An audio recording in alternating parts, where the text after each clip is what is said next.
নমস্কার সবাইকে। আজকে আমি বানাবো চুনো মাছের চচ্চড়ি।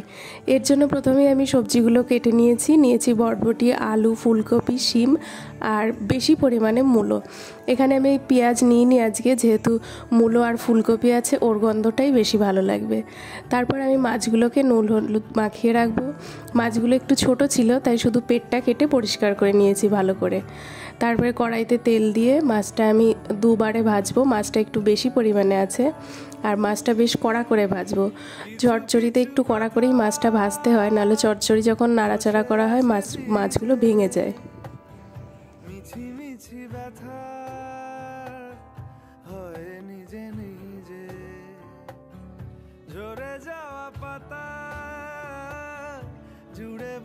মাছগুলো আমার ভাজা হয়ে গেছে। এবার ওই কড়াইতে আর একটুখানি তেল দিয়ে দেবো তেজপাতা আর রাঁধুনি আর মূলোর গন্ধটা খুব সুন্দর, স্বাদটাই পুরো পাল্টে দেয়। এবার সমস্ত সবজিগুলো দিয়ে দেব, কিন্তু প্রথমেই আমি নুন হলুদ দেব না, আগে একটু ভেজে নেব।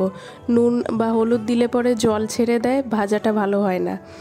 2-3 মিনিট একটু ভালো করে ভাজা করে নিয়ে তারপরে পরিমাণ মতো নুন, হলুদ আর কাঁচা লঙ্কা একসঙ্গেই সবজির সঙ্গেই দিয়ে দিয়েছি। চচ্চড়িতে একটু বেশি ঝাল হলে চচ্চড়িটা খেতে ভালো লাগে।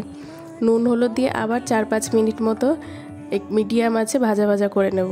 দিয়ে ওর যে একটা জল বেরোবে সবজির গা থেকে, সেই জলটা মানে শুকিয়ে গেলে পরেই তারপরে চচ্চড়িগুলোকে মাঝখানে এনে তার উপরে ভাজা মাছগুলো দিয়ে দেবো। দিয়ে হাত ছেটানো জল বা ওই 1/2 কাপ মতো জল দিয়ে একদম লো থেকে মিডিয়াম আছে রেখে দেবো কিছুক্ষণ।